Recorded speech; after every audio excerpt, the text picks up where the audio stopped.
ওকে, শুরু করছি এক্সপার্ট ইংলিশের পক্ষ থেকে ইডিয়মস অ্যান্ড ফ্রেজেসের আলোচনা। আজকে আমরা আলোচনা করব হচ্ছে গ্রুপ জে এবং কে। এই জে কে থেকে আমরা আলোচনা করব যে 15টার মতো ইডিয়মস অ্যান্ড ফ্রেজ আছে, এগুলো নিমোনিক প্লাস প্র্যাকটিস আলোচনা হবে, নিমোনিক প্লাস প্র্যাকটিস আলোচনা হবে। তো চলুন আমরা শুরুতেই আমাদের জন্য পার্ট 1-এ আমরা যেটা রেখেছি, একেবারে ইডিয়মস অ্যান্ড ফ্রেজগুলো আমার সাথে মুখে মুখে একবার একটু পড়তে হবে, দেন আমরা আপনাদের সাথে প্র্যাকটিসে চলে যাব, ঠিক আছে? একবার একটু দেখে নিতে হবে। সিরাজুল শিপন চট্টগ্রাম থেকে আছেন। ওকে, সবাই একটু ক্লাসটা শেয়ার করে দিতে পারেন, কোনো সমস্যা নেই। আজকে একটু উন্মুক্ত লাইভ চলছে আপনাদের সাথে। 1 নম্বর আছে জ্যাক অফ অল ট্রেডস। আচ্ছা বলেন তো এই ট্রেডস মানে কি? ট্রেডস মানে হলো ব্যবসা, আর জ্যাক মানে কি? জ্যাক মানে হলো যোগাযোগ। তো বলতেছি যে সকল ব্যবসায়ের যোগাযোগ। তো যখন এই ফ্রেজটা বলতেছি তখন তার বাংলা মিনিংটা কি দাঁড়াচ্ছে? All knowing. বাংলা হচ্ছে সব জানতা, মানে যে সব কিছু জানে। তো আবার দেখেন ইডিয়মসের আমরা শেখার জন্য দুইটা জিনিস খেয়াল রাখবো। একটা হচ্ছে এটার ভাবার্থ কি, আর এটার হলো অক্ষর অর্থ কি বা অক্ষর অনুবাদ কি। ভাবার্থ কি আর হচ্ছে অক্ষর অনুবাদ কি, অক্ষর অনুবাদ কি। দেখেন এখানে জ্যাক অফ অল ট্রেডার্স বা জ্যাক অফ অল ট্রেডস মানে হচ্ছে সকল ব্যবসায় যার জ্যাক থাকে। জ্যাক মানে আসলে লিঙ্ক বা যোগাযোগ বোঝায়। তো সেই ক্ষেত্রে আমরা সেটাকে বলতে পারি অল নোয়িং বা সব জানতা। ওকে, 2 নম্বরটা বলা হচ্ছে এই যে দেখেন জন্ডিসড আই। জন্ডিসড আই কথাটার মানে কি? মানে হচ্ছে আপনি এই আই মানে আমরা কি জানি? চোখ। আর জন্ডিস স্বাভাবিকত আমরা একটা রোগের নাম জানি। তো যে চোখ নর্মালি হলুদ বোঝাচ্ছে বা সেই চোখ বলতে আসলে কি বোঝায়? এটার মিনিংটা হচ্ছে, সাদিয়া আছেন ঢাকা থেকে তাই না? এটার মিনিংটা হচ্ছে জেলাসি। জেলাসি মানে ঈর্ষা বা বিকৃতি বা দৃষ্টিভঙ্গির যে পরিবর্তন, সেটাকে বোঝানো হচ্ছে এই জন্ডিসড আই দিয়ে। তাহলে জন্ডিসড আই মানে হচ্ছে জেলাসি বা ঈর্ষা বা বিকৃতি বোঝাতে ব্যবহার করা হয়। এরপর 3 নাম্বার, এগুলো কিন্তু মনে রাখতে হবে। আমি কিন্তু একটু পরে একেবারে ফাঁকা টেবিল দিব, তখন আপনার আবার ব্রেইনকে রিকল করতে হবে। সো এখনই বারবার একটু চাইলে কমেন্টে লিখে নিতে পারেন, কমেন্টে বা খাতায়। Jug Trott. জগ ট্রট কথাটার মানে হলো ধীর গতিতে চলা। Show motion, slow motion. Slow motion মানে ধীর গতি। তো জগ ট্রট কথাটার মানে হচ্ছে স্লো মোশন বা ধীর গতি। Jump throw hoops. Jump throw hoops, হুপসের মধ্যে দিয়ে জাম্প করা। এখানে হুপস মানে আসলে কি? মানে গোড়ালির মধ্যে দিয়ে বা এখানে জটিল কোনো অবস্থার মধ্য দিয়ে যদি জাম্প করা হয় সেটাকে বোঝানো হচ্ছে জাম্প থ্রো হুপস। সো এটা সামথিং কমপ্লিকেটেড। ইংরেজি মিনিংটা হচ্ছে কোনো কিছু যখন কমপ্লিকেটেড বা জটিল হয় সেটাকে বোঝানো হচ্ছে। দেবাশিস আছেন আমাদের সাথে, জটিল করা অর্থে। তাহলে আমি আবার বলছি, জটিল করা বা কমপ্লিকেটেডের মধ্যে থাকা, সেটার নাম হলো জাম্প থ্রো হুপস।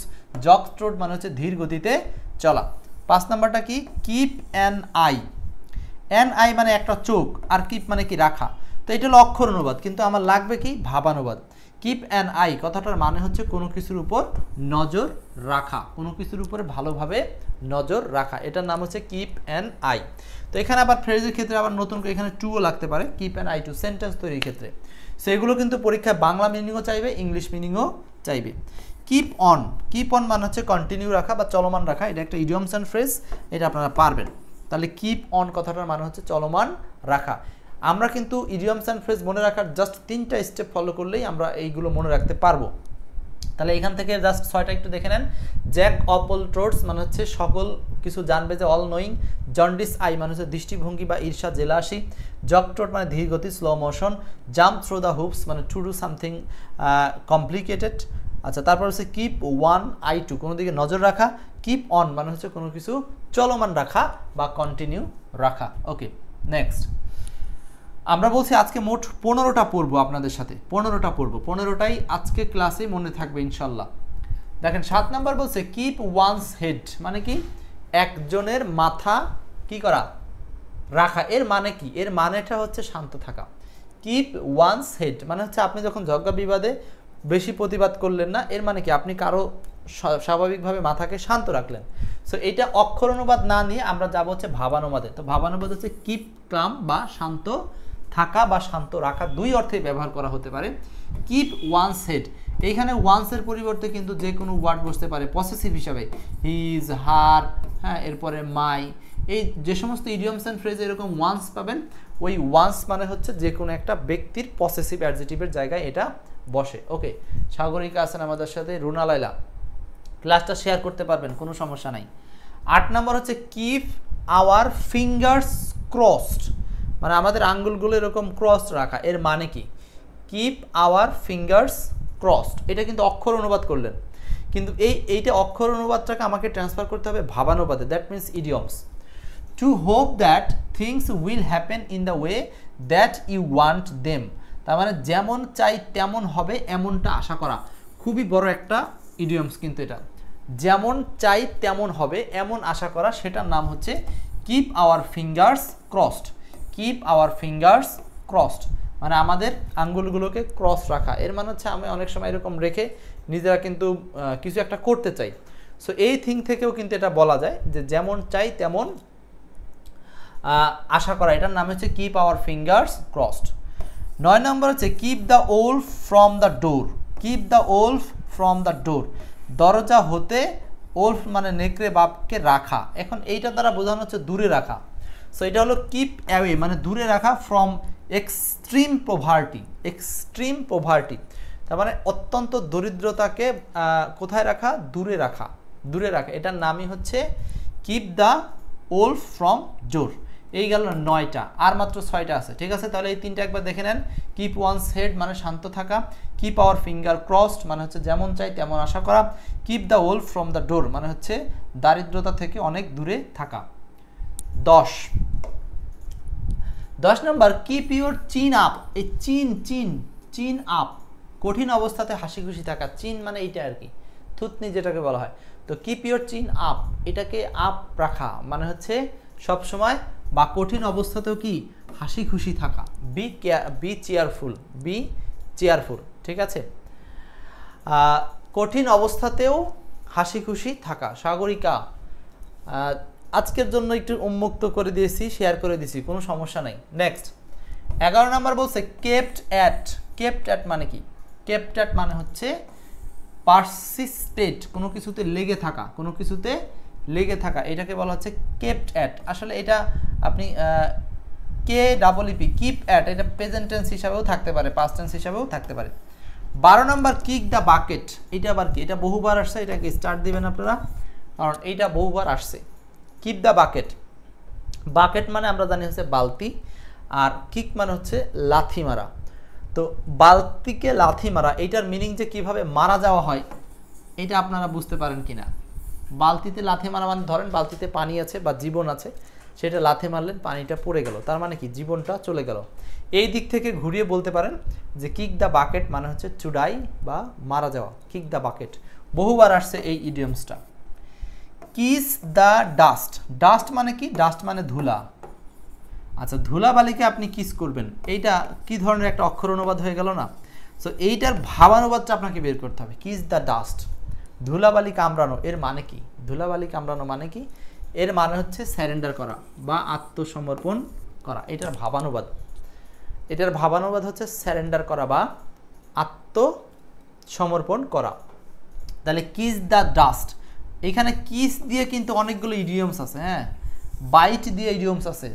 তো এগুলো আপনারা একই সাথে সামনে হয়তো কম্পারিজন ক্লাসগুলো পাবেন কোনো এক সময়। কিথ অ্যান্ড কিন, আত্মীয় স্বজন। কিথ অ্যান্ড কিন এটা আপনারা জানেন, কিথ অ্যান্ড কিন আত্মীয় স্বজন। 15 নাম্বার নো হাউ, জানে কিভাবে, কোনো কিছু জানে যে কোন সেটা কিভাবে এটা জানে, এর মানে হচ্ছে নলেজ বা বাস্তব জ্ঞান। নলেজ বা বাস্তব জ্ঞান, নলেজ বা বাস্তব জ্ঞান। তাহলে নো হাউ কথাটার মানে হচ্ছে নলেজ। নো হাউ কিভাবে কোনো কিছু করতে হয় সেটা জানে, এর মানেই হচ্ছে তার কি আছে? নলেজ আছে বা জ্ঞান আছে। তো কিথ অ্যান্ড কিন মানে আত্মীয় স্বজন, যেটাকে ইংরেজিতে বলা হয় নিয়ার রিলেটিভস, বাংলায় নিকট আত্মীয়। নিয়ার রিলেটিভস বাংলায় হচ্ছে নিকট আত্মীয়। সো এই হচ্ছে মোট 15টা। এই 15টা ইডিয়মসকে এখন আমরা প্র্যাকটিস করার জন্য আপনাদের প্র্যাকটিস স্টেপে নিয়ে যাব। একবার একটু শেষ দেখে নেন, এটা কিন্তু সরাসরি অ্যান্সার দেওয়া আছে, আর এখন দেখবো আমরা অ্যান্সার সারা টেবিল। ওকে, তো চলুন দেখাই, চলে আসেন। এই যে প্র্যাকটিস শিটে আমরা প্র্যাকটিস করব 2 ধাপে। প্রথমত এই বক্সটা পূরণ করব, দ্বিতীয়ত আমরা হচ্ছে এমসিকিউ আকারে সলভ করব। আচ্ছা, সবুজ পাখি, আলহামদুলিল্লাহ আমি আছি ভালো। 1 নম্বর বলছে জ্যাক অফ অল ট্রেডার্স বা জ্যাক অফ অল ট্রেডস। বলেন, এইবার আপনাদের পালা, দ্রুত কমেন্টে লিখে ফেলতে হবে।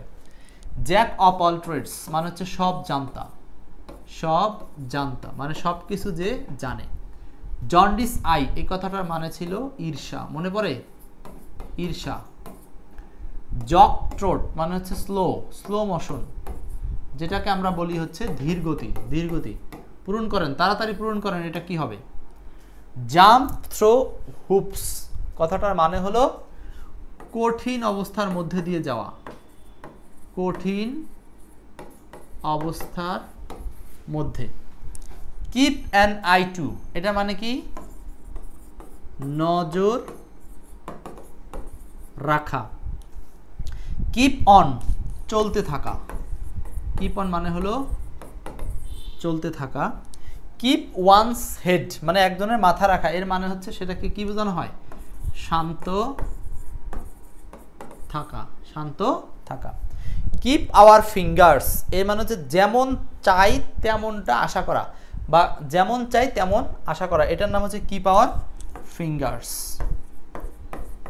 যেমন চাই তেমন আশা করা, এটার নাম হলো keep our fingers. Keep our fingers. Okay, next. এই হলো 8টা গেল, আমরা মোট 15টা বলছি। এবার দেখেন 9 নাম্বার। 9 নাম্বার জটিল করা বলছেন একজন। কিপ দ্য ওল ফ্রম দ্য ডোর মানে দরিদ্রতাকে দূরে রাখা, তাই না? 10 নাম্বার কিপ ইউর চিন আপ। চিন আপ রাখা এর মানে হলো সবসময় হাসি খুশি থাকা বা বিপদের মধ্যেও ভালো থাকা। এইটা হচ্ছে কিপ ইউর চিন আপ মানে হলো হাসি খুশি থাকা। হাসি খুশি থাকা। Next kept at. Kept at মানে কি? কেপ্ট অ্যাট এটা হচ্ছে কোনো কিছুকে রেখে দেওয়া বা রাখা অর্থে, তাই না? Kept at. Kick the bucket. Kick the bucket মানে কি?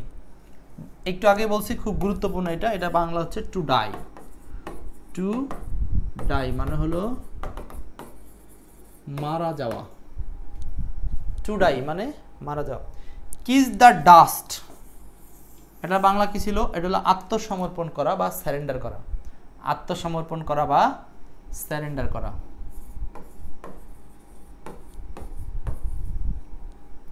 কিথ অ্যান্ড কিন এটা মানে হলো আত্মীয় স্বজন বা নিয়ার রিলেটিভস। নিয়ার রিলেটিভস আপনারা আমার আগে আগে লেখার চেষ্টা করেন। নো হাউ এটা ছিল কি? কোনো বিষয় সম্পর্কে জানা মানে সেটা কিভাবে কি করবে, এর মানে হচ্ছে এটা হলো নলেজ। এটা হলো নলেজ অর্থে ব্যবহার করা হচ্ছে, নলেজ। ঠিক আছে, এই হচ্ছে মোট 15টা ইডিয়মস আমরা আজকে যে এবং কে গ্রুপ দিয়ে করলাম। এখন এইগুলো থেকে আমরা কিছু বিগত সালের কোশ্চেন প্র্যাকটিস করব এই পার্টে। সো আপনারা এখন সলভ করবেন। কয়েকটা কোশ্চেন আছে বিগত সালে, দেখি কে কয়টা পারছেন। Abdullah Al Bashar, Roddur Prabhat. Next 1 number jog trot কথাটার মানে কি? Jog trot. JOG jog TROT এটা মানে কি? দ্রুত। এবার দেখি, আমরা কিন্তু 2বার অলরেডি পড়েছি। একবার হচ্ছে সরাসরি অপশনগুলো উত্তরগুলো দেওয়া ছিল, আরেকবার হচ্ছে ফাঁকা টেবিল ছিল। এখন বলেন জগ ট্রট কথাটার মানে হলো ধীর গতি সম্পন্ন। সো এখানে ধীর গতি বোঝাতে 1 নাম্বার অ্যান্সার হচ্ছে এই slow motion. Slow motion, slow motion, ধীর গতি। আচ্ছা, next 2 number the old man kick the bucket means that he dash. এটা কি হবে? 2 নম্বর প্রশ্নটা। 2 নম্বর সাইমন নাহার বলছেন হচ্ছে স্লো মোশন। ওকে, ঠিক আছে। তো বলছে the old man kick the bucket means that he dash. আচ্ছা, তার মানে এর মানে হচ্ছে সেই লোকটা কি হলো? মারা গেল। হ্যাঁ, তার মানে হচ্ছে old man kick the bucket, এটাই অ্যাক্টিভ ভয়েসে আছে, তার মানে হলো সে লোকটা মারা গেল। 2 এর আনসার হচ্ছে সি নাম্বার। ওকে, খুবই সহজ টাইপের প্রশ্ন এগুলো, বারবার আসছে। এই যে দেখেন কিক দ্য বাকেট বলছি না, 2বার আসছে। তো বলছে কি টু কিক দ্য বাকেট এর মানে হচ্ছে মারা যাওয়া। এটা একটা বাংলা হচ্ছে to die. Kick the bucket হচ্ছে মারা যাওয়া বা to die. Kick the bucket মারা যাওয়া বা to die. Okay, next 4 number to keep one's head. To keep one's head তার মানে একজনের মাথা রাখা। এই কথাটার মানে কি? এই কথাটার মানে হচ্ছে দেখেন তো, এটা মিনিং কি হবে? টু কিপ ওয়ান্স হেড বলেন, একটু বুঝে উত্তর দেন। সহজ আছে, আমরা কিন্তু অলরেডি পড়ে আসছি জিনিসটা। সাগরিকা ডাইড, আশামণি বলছিলেন হচ্ছে ডাইড। নেক্সট 4 নাম্বারটা বলছে হচ্ছে যে টু কিপ ওয়ানস হেড, একজনের মাথা রাখা। এটা অক্ষর অনুবাদ বললাম, কিন্তু এই অক্ষর অনুবাদটাকে চেঞ্জ করলে যেটা দাঁড়াবে সেটা হচ্ছে টু কিপ কাম, মানে হলো শান্ত থাকা। এটার বাংলা হচ্ছে শান্ত থাকা, শান্ত থাকা। 4-এর অ্যান্সারটাও কি C number. 5 please keep and dash on the baby, keep and dash on the baby. এবার বলেন Duranta Pathik keep clam, right. Saimon Nahar keep clam, keep calm. 5 please keep and dash on the baby, দয়া করে শিশুটির উপরে কি রাখো, নজর রাখো। সো এই যে নজর রাখা অর্থে keep an eye, keep an eye, keep an eye মানে হচ্ছে কারোর উপরে নজর রাখা, keep an eye, keep an eye, নজর রাখা। সো 5-এর অ্যান্সার হবে C, right. Next 6 number jump throw hoops, jump throw hoops, jump throw hoops মানে হলো কোনো বিষয়কে জটিল করা বা অপেক্ষাকৃত কঠিনতর করা বা ঝামেলাপূর্ণ তৈরি করা, এটার নামই হচ্ছে জাম্প থ্রো হুপস। তো অ্যান্সার হবে হলো C number, to do something complicated, to do something complicated, to do something complicated. Okay, so এর answer C. Next 7 kith and kin, এটা অনেকের একেবারে চিরস্থায়ীভাবে মুখস্থ আছে, এটা বিসিএসের আসা একটা প্রশ্ন, এটা 8 ব্যাংক সিনিয়র অফিসারও আসছে।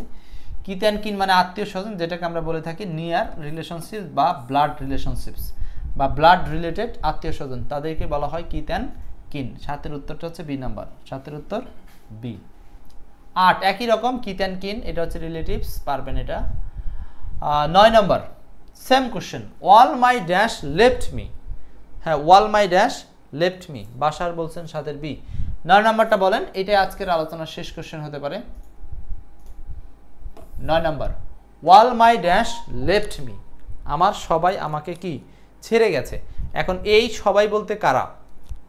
9 নাম্বার সবাই বলতে আত্মীয় স্বজনরা। এখন friends, relative, enemies, friends, beloved এরকম না। এই অ্যান্সারটা হচ্ছে মানে সাধারণত যে দূরের মানুষ সে তো আর ছেড়ে দেওয়ার কিছু নাই প্রাকৃতিকভাবে, যারা আত্মীয় স্বজন তারাই ছেড়ে যাবে এরকম তো মিনিংটা আসবে। দ্যাটস ওয়াই এখানে অর্থটা হচ্ছে kith and kin, wall my kith and kin left me, আমার সকল আত্মীয় স্বজন আমাকে ছেড়ে গিয়েছে। Wall my kith and kin left me. Okay, 9-এর অ্যান্সারটা হচ্ছে 1 নাম্বার, 9-এর অ্যান্সার 1। এই ছিল আপনাদের জন্য আজকে ছোট্ট ক্লাসে জাস্ট ইডিয়মস অ্যান্ড ফ্রেজ মনে রাখার 3টা স্টেপ ফলো করলাম। আমরা হচ্ছে প্রথমে একেবারে বক্স সহ পড়লাম, তারপরে বক্সে শূন্যস্থান রেখে পড়লাম, এরপরে এমসিকিউ প্র্যাকটিস করলাম। তো জেকে গ্রুপের আলোচনা এই পর্যন্তই শেষ করছি। আশা করি যতটুকু নখদর্পণে হয়েছে এইগুলো আপনারা এক্সপার্ট ইংলিশ বই থেকে আরও প্র্যাকটিস লাগলে করবেন। আজকের এই আলোচনাটা এখানেই শেষ করছি।